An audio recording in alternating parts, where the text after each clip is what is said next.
Michael Rodriguez had been planning this day for 8 months. Every detail had to be perfect for Sarah, the woman who had changed his life completely. At 45, Michael never thought he would find love again after his divorce 3 years. Ego. His ex-wife had left him bitter and suspicious of relationships, but Sarah was different. She was kind, patient, and most importantly, she seemed to genuinely care about his 15-year-old son, Tyler. The morning sun streamed through the windows of the luxury hotel where the wedding would take place.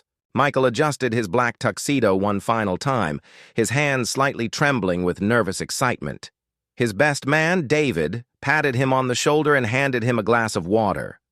"You look like you're about to face a firing squad instead of marrying the woman of your dreams," David joked, trying to lighten the mood.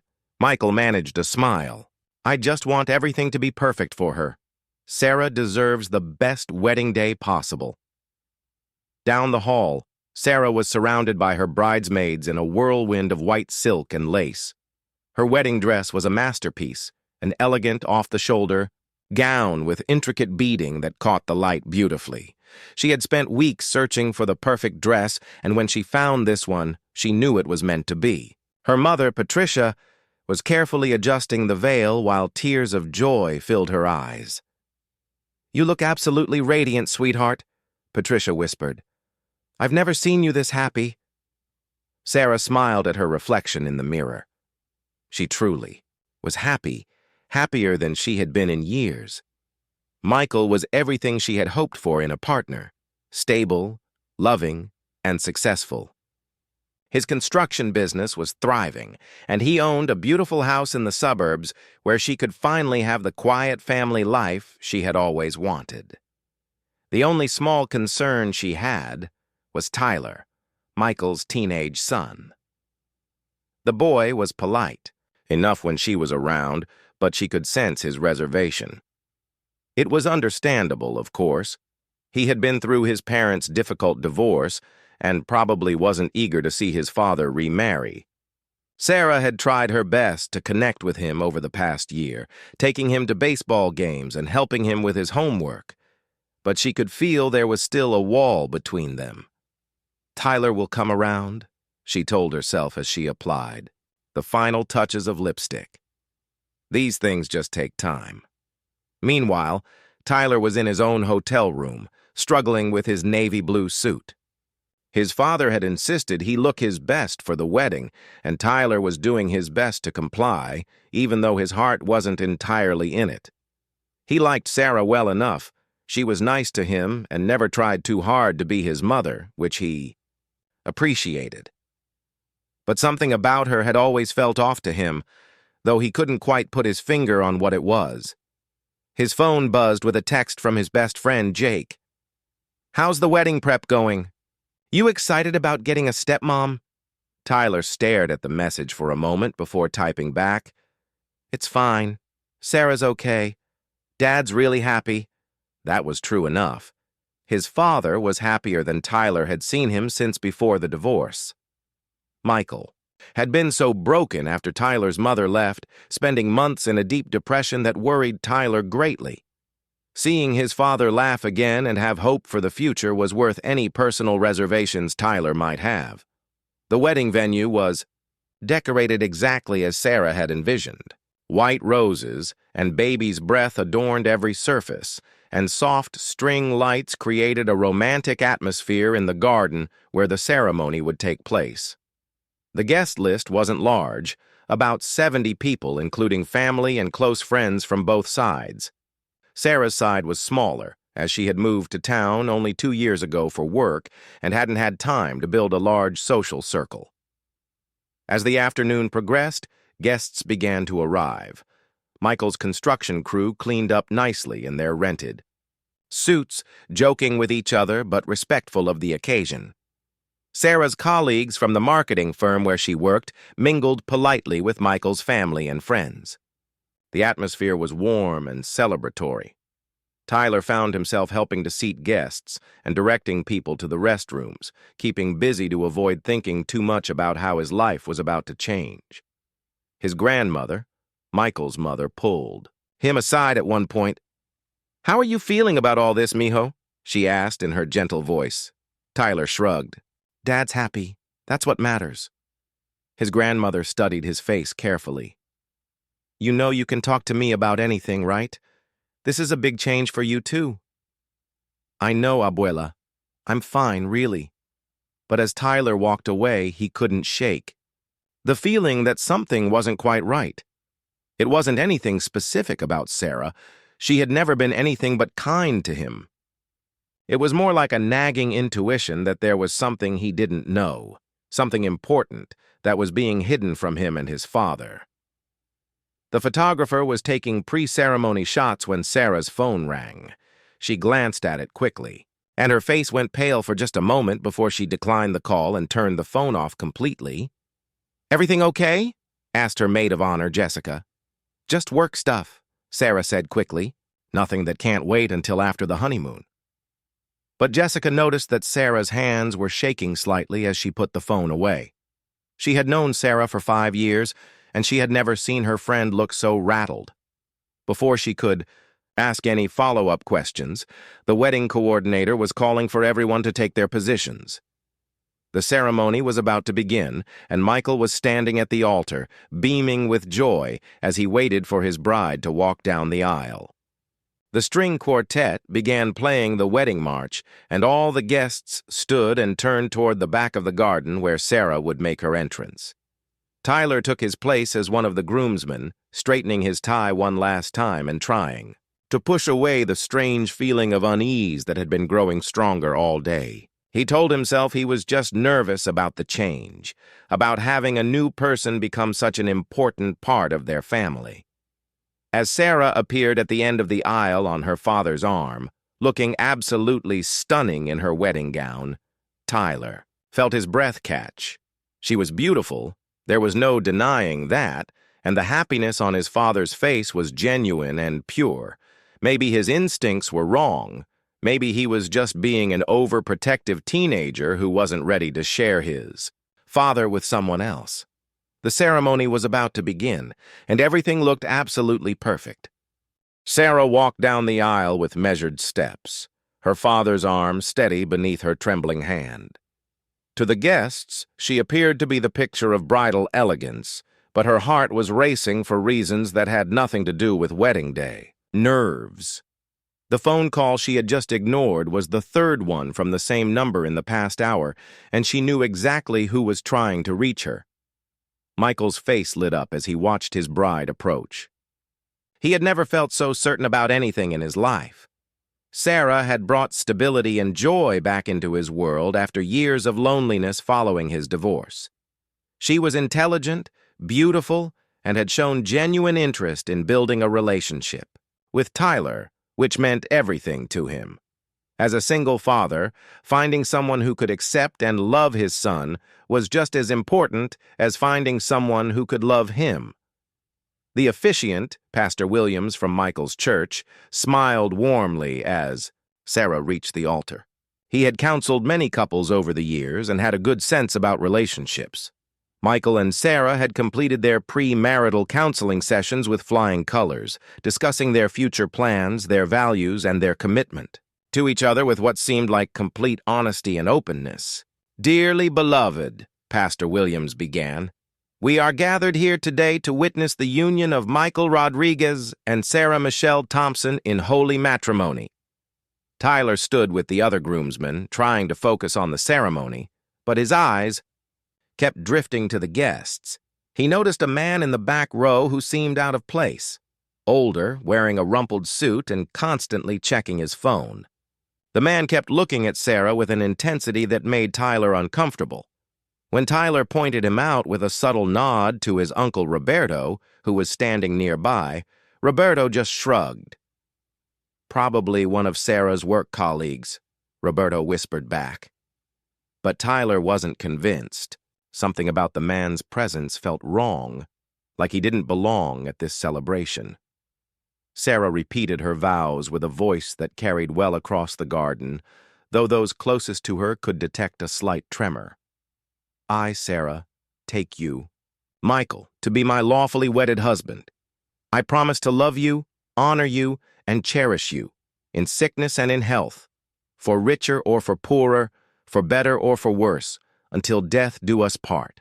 The words felt heavy on her tongue. She meant them when it came to loving Michael. That part was genuine. But the promises about honesty and transparency that had been part of their original vows had been quietly removed from the final version at her request. She had told Michael she preferred a more traditional approach, but the truth was far more complicated. Michael's vows were heartfelt and spontaneous. He had written them himself and spoke directly from the heart. "Sarah, you came into my life when I had given up on love. You showed me that second chances are real, that families can be rebuilt, and that trust can grow even after it's been broken. I promise to be your partner, your protector, and your best friend for all the days of our lives." Tyler felt a pang of emotion watching his father speak. The raw honesty in Michael's voice reminded him of why he wanted this marriage to work. Despite his nagging doubts, his father deserved happiness after everything he had been through.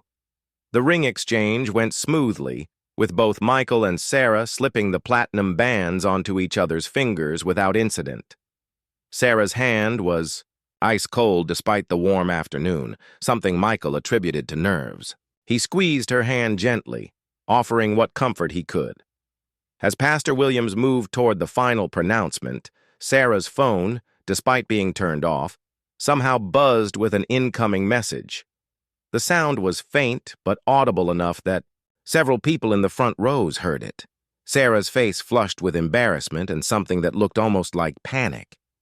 "I'm so sorry," she whispered to Michael. "I thought I had turned it off completely." Michael just smiled and whispered back, "Don't worry about it. Nothing matters except us right now." But Tyler noticed that Sarah's breathing had become shallow and quick.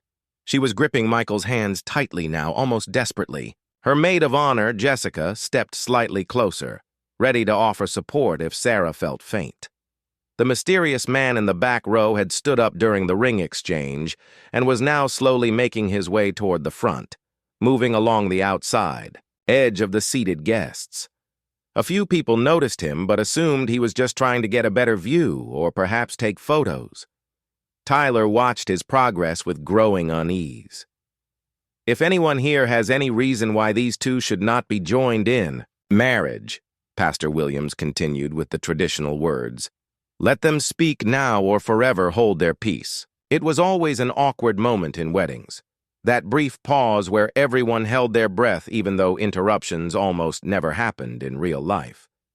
The garden was completely silent, except for the soft rustle of leaves in the breeze and the distant sound of traffic from the main road. Sarah closed her eyes briefly during this pause, and Tyler could see her lips moving in what looked like a silent prayer. Michael stood confidently, smiling at his bride, completely unaware of the tension that was building around them. The man in the rumpled suit had now reached the middle section of guests and showed no signs of stopping his forward progress. Tyler's Uncle Roberto noticed him too now and was beginning to look concerned. A few other guests were starting to turn and whisper to each other about the disruption.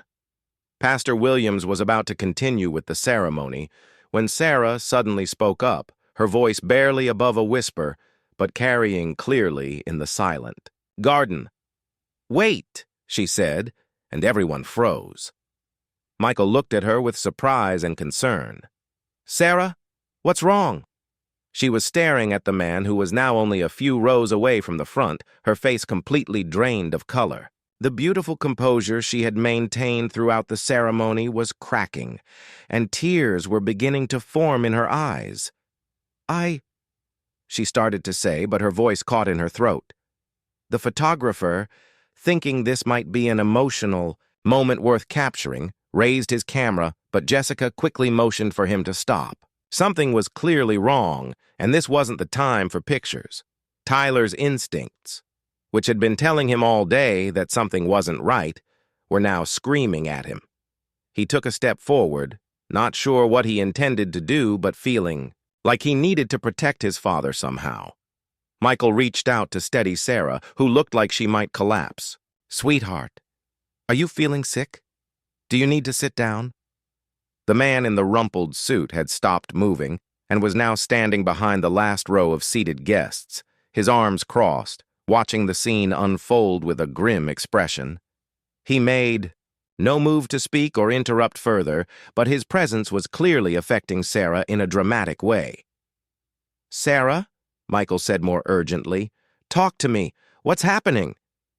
The guests were beginning to murmur among themselves, confusion rippling through the crowd.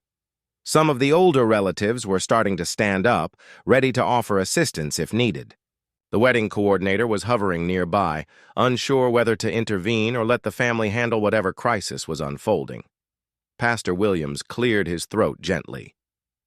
"Perhaps we could take a brief moment," he suggested diplomatically. "If the bride needs a moment to collect herself." But Sarah was shaking her head, tears now flowing freely down her cheeks. She looked at Michael with an expression of such pain and regret that it made Tyler's chest tighten with dread. "Michael," she whispered, "I'm so sorry. I'm so very sorry." The perfect wedding day was beginning to unravel, and Tyler could feel that whatever was about to happen would change everything for his family forever. The silence in the garden was deafening.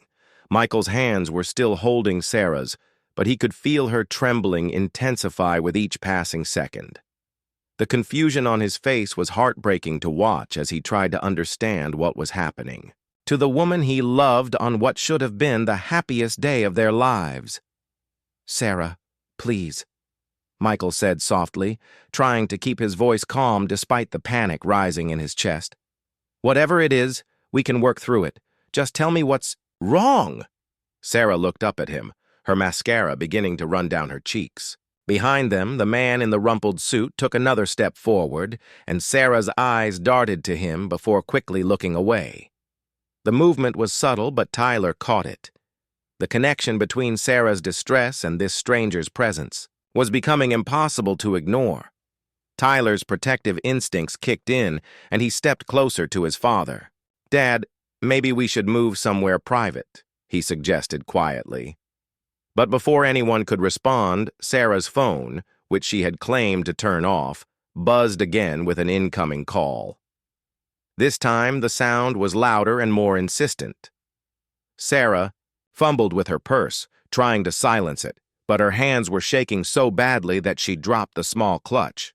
When it hit the ground, the contents spilled out onto the grass. Jessica, her maid of honor, quickly moved to help gather the items. But as she picked up Sarah's phone, she froze.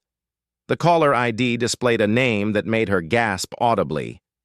"Detective." "Morrison." "Sarah," Jessica whispered urgently. "Why is a detective calling you?" The blood drained from Sarah's face completely.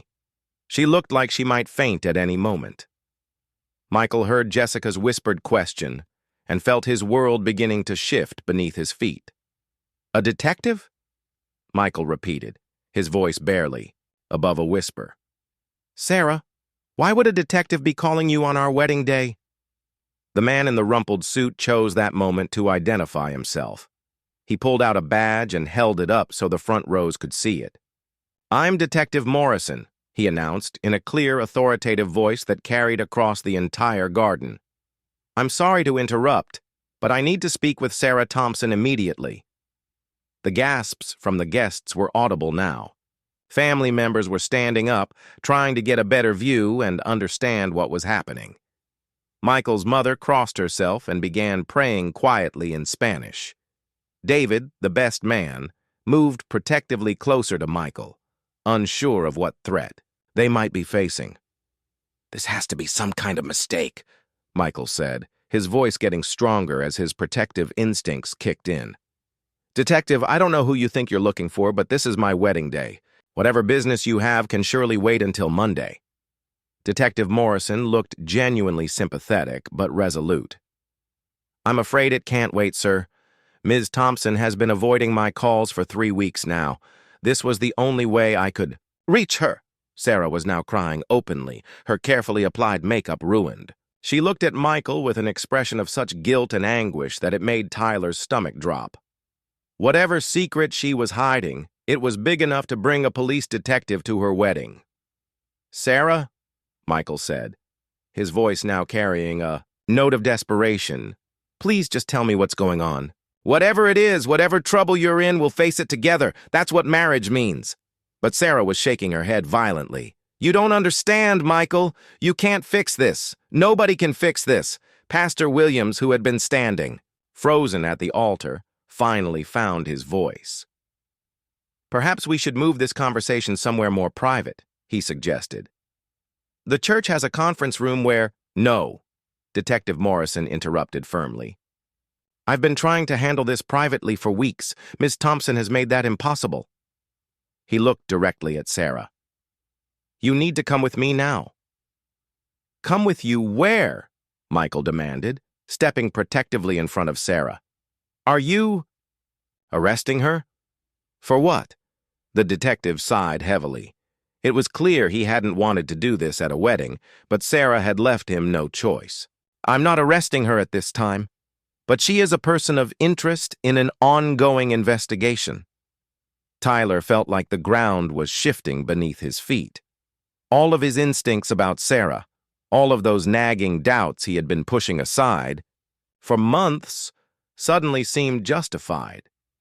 But seeing his father's face, seeing the man who had been so happy just minutes ago now looking utterly devastated, made Tyler wish he had been wrong. "What kind of investigation?" Michael asked, though his voice suggested he wasn't sure he wanted to know the answer. Detective Morrison looked around at the 70 wedding guests who were all listening intently to every word. "Mr. Rodriguez, I think it would be better if we discussed this privately." "No," Michael said firmly. "These people are my family and friends. They've traveled here to celebrate with us. If my wife is in some kind of trouble, I want to know what it is." Sarah let out a sob at the word wife. "I'm not your wife," she whispered. "I can't be your wife." The pain in Michael's eyes at those words was almost unbearable to watch. Tyler moved even closer to his father, ready to catch him if he collapsed. David was also positioning himself to provide support. Detective Morrison looked at Sarah with something approaching pity. "Ms. Thompson, you've had 3 weeks to handle this situation with dignity. You chose not to return my calls or meet with me as requested. I'm sorry it's come to this." Sarah wiped her eyes with the back of her hand, smearing what was left of her makeup. When she looked up, there was a resigned acceptance in her expression that hadn't been there before. "Just tell them," she said quietly to the detective. "I can't do this anymore." "Sarah, no!" Jessica stepped forward, panic in her voice. "Don't say anything without a lawyer present." But Sarah waved her off. "It's too late for that. It's been too late for a long time."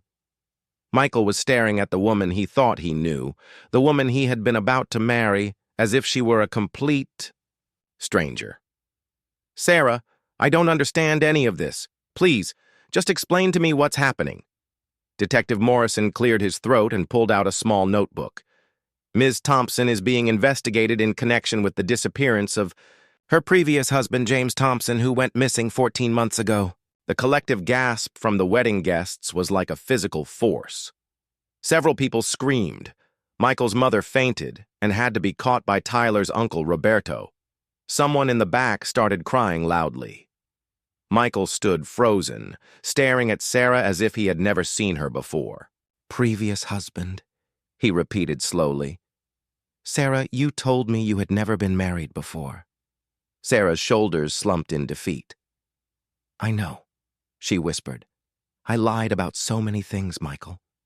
I'm so sorry." Tyler felt a surge of anger unlike anything he had ever experienced. This woman had lied to his father, had been planning to become part of their family under completely false pretenses. But more than that, she might be connected to something far more serious than simple deception. "Where is James Thompson now?" Michael asked Detective Morrison. Though his voice suggested he was afraid to know the answer, the detective's expression was grim. That's what we're trying to determine, sir. He was declared missing after failing to return home from a business trip. Ms. Thompson waited 3 days before reporting him missing, and there are some inconsistencies in her story that we need to clarify. Sarah looked up at Michael one final time, her eyes filled with tears and regret. "I never meant for this to happen," she said. "I never meant to fall in love with you. This was supposed to be different." The implications of her words hit everyone, like a physical blow. Tyler stepped forward, unable to stay silent any longer. Tyler couldn't hold back any longer. The anger and protective instinct that had been building inside him for months finally erupted. He stepped forward, his young voice carrying clearly across the stunned wedding guests.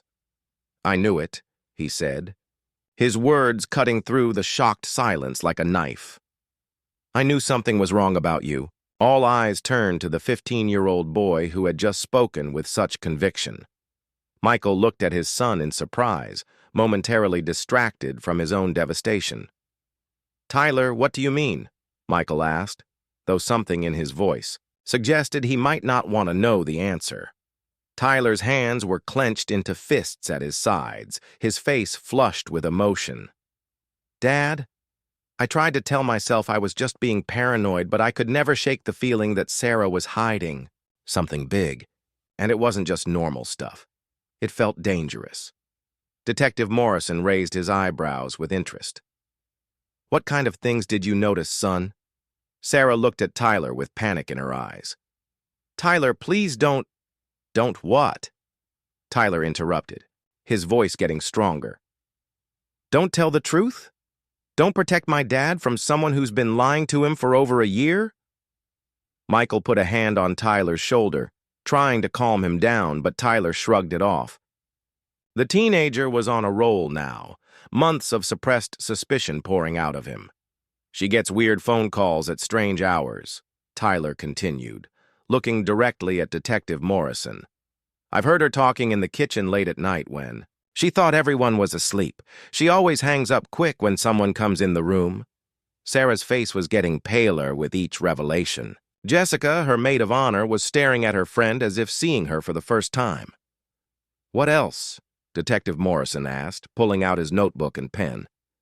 Tyler took a deep breath, looking at his father apologetically. "Dad, remember last month when you were out of town for that construction job in Denver? Sarah said she was going to visit her sick aunt in Colorado Springs?" Michael nodded slowly. "Yes, she was gone for 3 days. "She lied," Tyler said flatly. "I saw her car at the storage facility on Industrial Road. I was there with Jake's dad picking up some equipment for the school baseball team. She was loading boxes into a storage unit, and when she saw me, she looked terrified. She made up some story about cleaning out her old apartment, but Dad, she moved all her stuff into our house months before that." The wedding guests were hanging on every word. Several people were recording with their phones now, despite the wedding coordinator's attempts to get them to stop. Detective Morrison was writing quickly. "Do you remember which storage facility?" "Secure Store on Industrial Road, unit number 247, Tyler answered without hesitation. "I have a really good memory for numbers." Sarah let out a strangled sound that was part sob, part moan. She looked at Michael desperately. "I can explain all of this. It's not what it looks like." But Tyler wasn't finished. "There's more," he said, his voice now steady and determined. "Sarah, remember 2 weeks ago when you said you were going shopping for wedding decorations?" Sarah's eyes went wide with fear. She knew what Tyler was about to reveal. "I followed you," Tyler admitted, looking at his father. "I know it was wrong, but something about the way you were acting lately made me worried. You weren't going shopping. You went to Riverside Cemetery."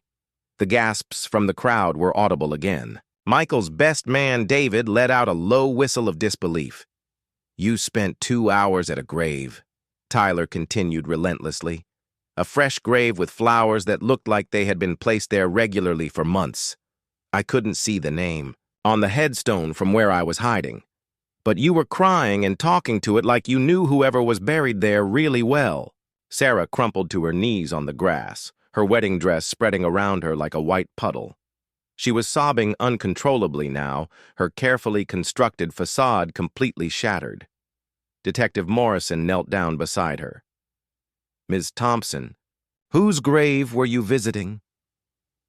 Through her tears, Sarah whispered something that only the detective and the people closest to her could hear. But Detective Morrison's reaction was immediate and telling. He stood up quickly and reached for his radio. "What did she say?" Michael demanded, his voice harsh with emotion. Detective Morrison looked at Michael with genuine sympathy before answering. "She said it was James Thompson's grave. Her missing husband." The revelation hit the wedding party like a bomb exploding.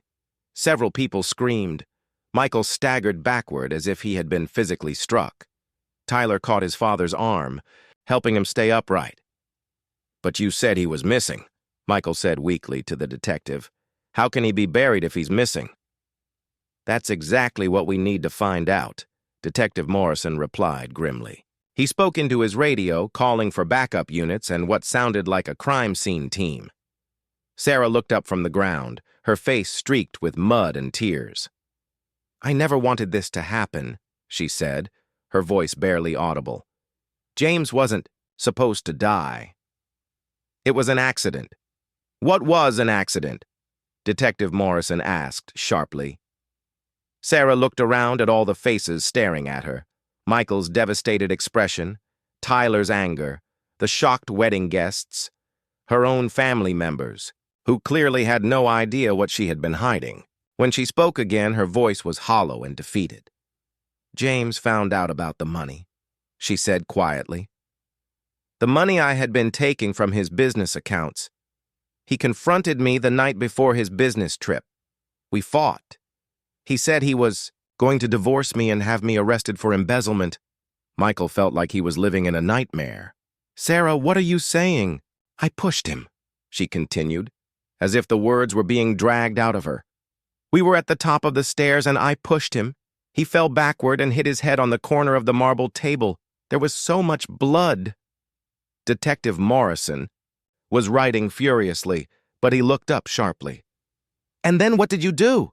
Sarah's voice became even quieter. "I panicked. I thought if I could make it look like he never came home from his business trip, no one would know. I put his body in the trunk of my car and drove to the woods outside of town. I buried him there and then filed the missing person report 3 days later, just like Detective Morrison said." The silence that followed was absolute. Even the birds seemed to have stopped singing. Michael was staring at Sarah as if she were a complete stranger, which Tyler realized she essentially was. "But the grave Tyler saw you visiting," Detective Morrison pressed. "I moved him," Sarah whispered. "After a few months, I was terrified someone would find the grave in the woods. I had him moved to Riverside Cemetery at night. I made fake paperwork, bribed the night groundskeeper. I thought he deserved a proper resting place even after everything." Tyler looked at his father, whose face had gone completely white. "Dad," he said softly. Michael didn't respond. He was staring at Sarah with an expression of complete horror and disbelief. The woman he had planned to spend the rest of his life with, the woman he had brought into his home and around his son, was confessing to murder at their wedding altar. Detective Morrison was speaking into his radio again, clearly calling for additional units and probably the coroner's office. Other guests were beginning to move away from the immediate area, some leaving entirely, others huddling together in shocked groups. Tyler stood protectively next to his father, his arm around Michael's waist, trying to offer what support he could. At 15, he had just exposed a murderer and potentially saved his father from making the biggest mistake of his life. But seeing the devastation on Michael's face, Tyler wondered if the truth had come too late to prevent permanent damage to his father's heart and faith in love. The next few hours passed in a blur of police cars, flashing lights, and chaos. The beautiful wedding venue that had been decorated with such care and hope was now treated as a crime scene. Yellow tape cordoned off areas where Sarah had been sitting and standing, and investigators were collecting evidence: her purse, her phone, even samples of the grass where she had knelt and confessed. Michael sat in stunned silence in the hotel's conference room, still wearing his tuxedo but looking like a man who had aged 10 years in the span of an afternoon. Tyler sat beside him, no longer the angry teenager who had exposed the truth, but a young man worried about his father's mental state. David, the best man, had taken charge of dismissing the confused and traumatized wedding guests, while Pastor Williams was attempting to provide spiritual counseling to anyone who needed it. Detective Morrison had formally arrested Sarah and read her rights in front of 70 wedding guests. As they led her away in handcuffs, still wearing her wedding dress, she had looked back at Michael one final time. "I did love you," she had called out desperately. "That part was real. I never meant for you to get hurt." Michael had said nothing in response. He hadn't spoken at all since her arrest, just stared straight ahead with hollow eyes. Now, 2 hours later, Detective Morrison returned to speak with them privately. He looked tired and grim as he sat down across from Michael and Tyler. "Mr. Rodriguez, I know this has been incredibly traumatic for you and your son," he began carefully. "I need to ask you some questions about your relationship with Ms. Thompson, but if you need more time, just ask," Michael said quietly, his voice hoarse. "I want to help however I can." Tyler squeezed his father's hand encouragingly. Detective Morrison opened his notebook. "How long did you know Sarah before you became romantically involved?" Michael thought for a moment, as if trying to remember details from another lifetime. "She moved to town about 2 years ago for a job at Morrison Marketing. We met at a charity fundraiser about 16 months ago. We started dating 3 months after that." "So you began dating her approximately 13 months ago?" the detective clarified. "Yes, around then." Tyler did the math quickly in his head and felt sick. "Detective Morrison, didn't you say James Thompson disappeared 14 months ago?" The detective nodded grimly. "That's correct, which means Ms. Thompson began dating your father just 1 month after her husband's death. Given what we know about her financial situation and the timeline, it appears she may have specifically targeted your father as her next victim." Michael's head snapped up at those words. "Next victim? What do you mean?" Detective Morrison hesitated before answering. "Mr. Rodriguez, we've been investigating Sarah Thompson for several weeks now." James Thompson's business partner became suspicious when James's company accounts showed large withdrawals continuing even after he was reported missing. When we dug deeper, we discovered that Sarah had been systematically stealing from her husband's construction business for over 6 months before his death. Tyler felt a chill run down his spine. "Construction business? Like Dad's?" "Yes," Detective Morrison confirmed. James Thompson owned Thompson Construction, a mid-sized operation very similar to your father's company. Sarah had access to the business accounts as James's wife and bookkeeper. She embezzled nearly $200,000 before he discovered what she was doing. Michael's face was pale as understanding began to dawn on him. "She always showed such interest in my business. She offered to help with the bookkeeping multiple times. I thought she was just being supportive." "Mr. Rodriguez, in the past year, have you given Sarah access to any of your business accounts? Has she helped with any financial aspects of your company?" Michael was quiet for a long moment, and Tyler could see the painful realization spreading across his father's features. "She convinced me to add her as an authorized user on my business credit card about 6 months ago. She said it would be helpful for picking up supplies when I was busy on job sites." Detective Morrison made notes quickly. "We'll need to examine all of your accounts immediately. Based on the pattern we've discovered, it's likely she's been stealing from you as well." Tyler felt anger surge through him again. "So she killed her first husband when he found out she was stealing from him, and then she came after my dad to do the same thing?" "That appears to be the case," Detective Morrison said sadly. "Your father was likely selected as a target because he owns a successful construction business, lives alone with his teenage son, and seemed vulnerable after his divorce. Sarah Thompson appears to be what we call a black widow, someone who systematically targets and exploits romantic partners, For financial gain. Michael put his head in his hands. I can't believe I was so blind. I thought she loved me. I thought she cared about Tyler. Dad, Tyler said firmly, this isn't your fault. She was a professional con artist. She knew exactly how to manipulate people. Detective Morrison nodded in agreement. Tyler's absolutely right, Mr. Rodriguez. Sarah Thompson spent months studying you, learning your weaknesses, and presenting herself as exactly what you needed. The fact that you trusted her shows that you're a good man with faith in people, not that you're foolish. Michael looked up at Tyler with something approaching pride despite his devastation. If Tyler hadn't been paying attention, if he hadn't spoken up today, I would have married a murderer, Michael finished quietly. She would have had legal access to everything I own. And when she was done stealing from me, what would have happened then? The implications hung heavy in the air. Detective Morrison didn't need to spell out what they were all thinking. Michael might very well have suffered the same fate as James Thompson. Tyler, Detective Morrison said, your instincts and your courage today likely saved your father's life. The observations you made about Sarah's behavior were exactly the kind of details we needed to build our case. Tyler felt a mix of pride and sadness. He had been right about Sarah, but being right meant his father's heart was completely broken. Over. The next hour, Detective Morrison walked them through what would happen next. Sarah would be charged with first-degree murder in James Thompson's death, fraud, embezzlement, and potentially attempted fraud for her actions regarding Michael's business. The trial would likely take months, and both Michael and Tyler would probably be called as witnesses.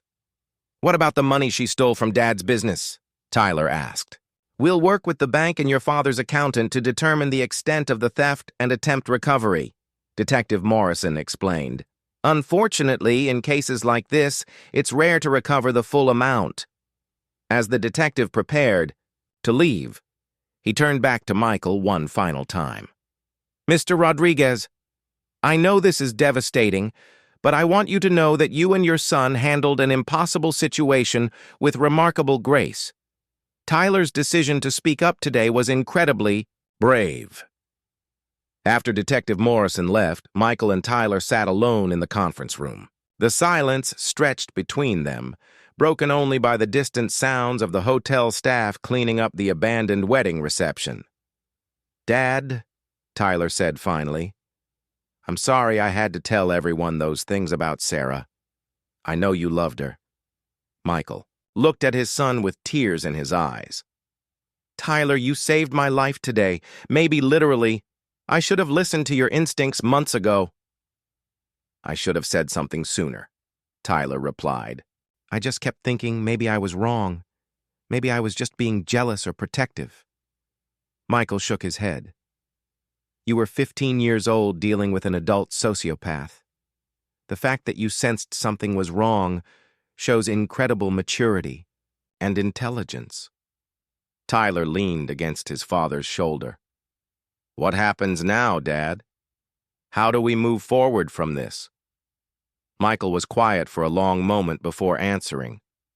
Honestly, I don't know. I feel like I don't know how to trust my own judgment anymore. If I could be so completely fooled by Sarah, how can I ever trust anyone again? Maybe that's something we figure out together, Tyler suggested. Maybe we don't have to know all the answers right now. Michael smiled at his son, the first genuine smile he had managed since the truth came out. When did you become so wise? Probably about the same time I realized I might have to protect you from your own good nature, Tyler answered with a small smile of his own. Outside the conference room windows, the sun was beginning to set on what should have been Michael and Sarah's wedding day. Instead, it was the day a 15-year-old boy's courage and instincts saved his father from a predator who had been systematically destroying their lives. The road ahead would be difficult. There would be legal proceedings, financial recovery efforts, and the long process of emotional healing. But for the first time in months, both Michael and Tyler felt like they were facing that uncertain future, with honesty and truth on their side. The perfect wedding had been shattered, but in its place, they had discovered the unbreakable bond between a father and son who would always protect each other, no matter what dangers threatened their family. 6 months later, Michael Rodriguez stood in the kitchen of his home, making breakfast for Tyler before school. The house felt different now, lighter somehow, despite everything they had been through.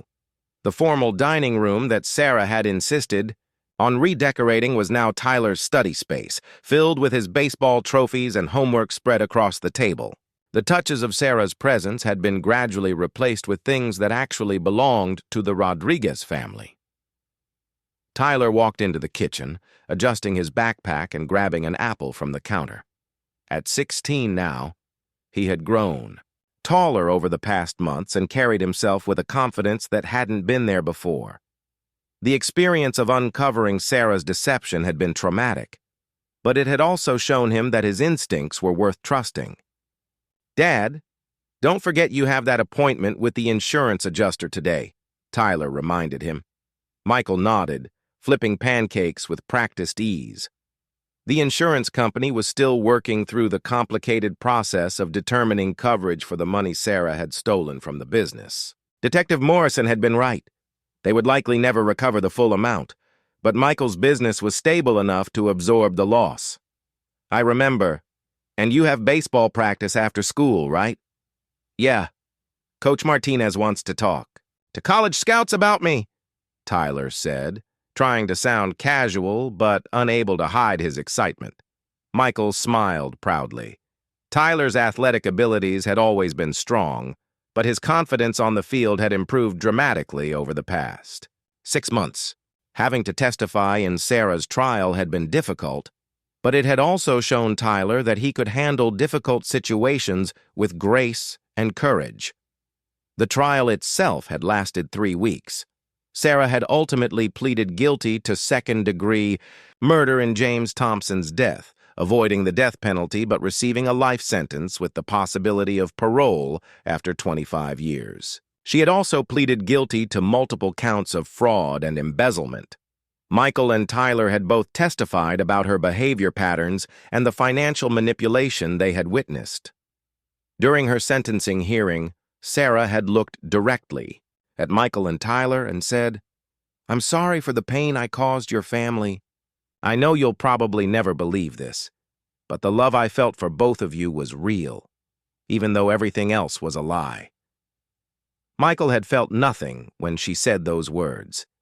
The man who had once been ready to spend his life with Sarah Thompson had been replaced by someone more cautious, more protective, but also more appreciative of the genuine relationships in his life.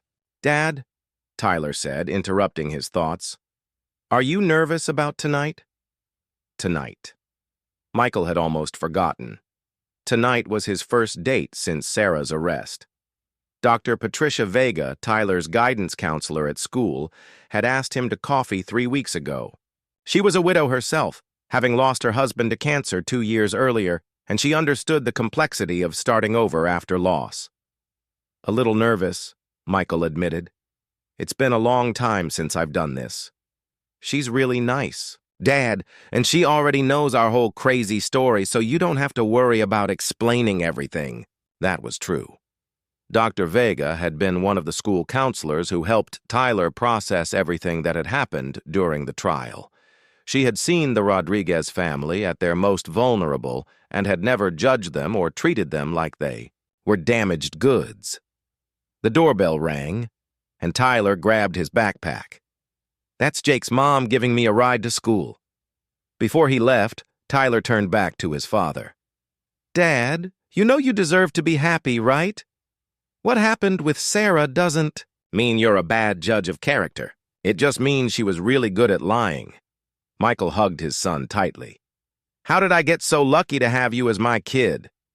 "Good genes and better parenting," Tyler replied with a grin before running out the door.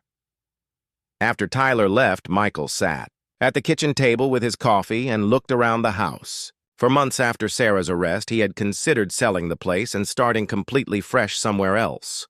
Too many memories of her were embedded in these walls. But Tyler had convinced him that running away wouldn't solve anything. And, slowly, they had reclaimed their home. The storage unit that Tyler had seen Sarah using was still being processed by the police as evidence, but they had learned that it contained thousands of dollars worth of stolen goods and forged documents. Sarah had been running elaborate cons for much longer than anyone had initially realized. James Thompson was likely not her first victim. Michael's phone buzzed with a text from David, his best man and business partner. "How are you feeling about tonight? Remember, it's just coffee, no pressure." Michael typed back, "Nervous but good. Thanks for covering the Henderson job site today. David had been instrumental in helping Michael rebuild both his business and his confidence over the past 6 months." The friendship had deepened through the crisis, and Michael knew he was lucky to have people in his life who had stood by him during the worst period he could remember. At lunchtime, Michael drove to Tyler's school to meet with Dr. Vega about Tyler's college preparatory course schedule. It wasn't related to their coffee date later. This was purely about Tyler's academic future. But Michael found himself looking forward to seeing her in any context. Dr. Patricia Vega was in her early 40s, with kind brown eyes and prematurely gray hair that she wore in a simple but elegant style. She was the kind of person who made everyone around her feel heard and valued. When Michael walked into her office, she greeted him with a warm smile and a firm handshake. "Tyler's doing exceptionally well," she reported, showing Michael his son's latest grades and test scores. "His teachers are consistently impressed with his maturity and leadership qualities. I think the challenges he faced this year, as difficult as they were, have helped him develop emotional intelligence that's rare in someone his age." Michael felt a surge of pride. "He's been incredible through all of this. I don't think I could have gotten through the trial and everything that followed without his support. Children are often more resilient than we give them credit for," Dr. Vega said. "But Tyler is exceptional. He's protective of his family without being controlling, confident without being arrogant. You've raised a remarkable young man." As they discussed Tyler's college plans and scholarship opportunities, Michael found himself relaxing in a way he hadn't experienced in a long time. Talking with Dr. Vega felt natural and comfortable. There was no pretense, no hidden agenda, just genuine conversation between two people who cared about Tyler's future. When their official meeting concluded, Dr. Vega walked Michael to the parking lot. "I'm looking forward to tonight," she said, simply. "It's been a while since I've had dinner with someone who understands what it's like to start over." "I'm looking forward to it too," Michael replied. "And thank you for being so patient with me. I know I've been cautious about moving forward with anything personal." "Cautious is good," Dr. Vega said with a smile. "Cautious means you're being thoughtful and protective of yourself and Tyler. Those are admirable qualities, not character flaws." That evening, Michael and Dr. Vega had dinner at a small Italian restaurant downtown. The conversation flowed easily, covering everything from their children to their careers to their hopes for the future. There was no pressure, no sense that either of them was trying to be anything other than themselves. "Can I ask you something?" Dr. Vega said over dessert. "How did you know you were ready to try dating again?" Michael considered the question carefully. "I'm not sure I was completely ready," he admitted. "But Tyler pointed out to me that waiting until I felt completely healed might mean waiting forever. He said that sometimes you have to trust that the right person will be patient with you while you figure things out." "Tyler is very wise, Doctor," Vega observed. "My daughter Elena said something similar to me a few months ago. She told me that hiding from love because I was afraid of being hurt again was like refusing to drive because I might have an accident." "How old is Elena?" Michael asked. 14. She and Tyler have become friends this year, actually. She says, he's one of the few boys at school who treats everyone with respect, regardless of social status. Michael smiled. That sounds like Tyler. As Michael drove home that night, he reflected on how different his life looked compared to 6 months ago. The devastation of Sarah's betrayal had nearly broken him, but it had also stripped away his illusions and forced him to appreciate the genuine relationships in his life. His bond with Tyler was stronger than ever. His friendships had deepened. His business, while damaged financially, was built on solid relationships with clients who had stuck by him through the scandal. When he walked into the house, Tyler was waiting up for him, pretending to do homework at the kitchen table but clearly eager to hear how the date had gone. "So?" Tyler asked, trying to sound casual.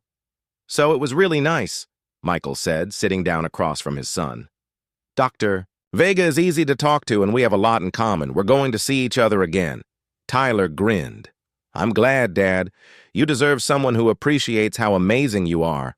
"We both deserve people in our lives who are honest and genuine," Michael corrected. "And we both deserve to trust our instincts about people. Your instincts about Sarah were right from the beginning. My instincts about Dr. Vega feel right too." Tyler Shee,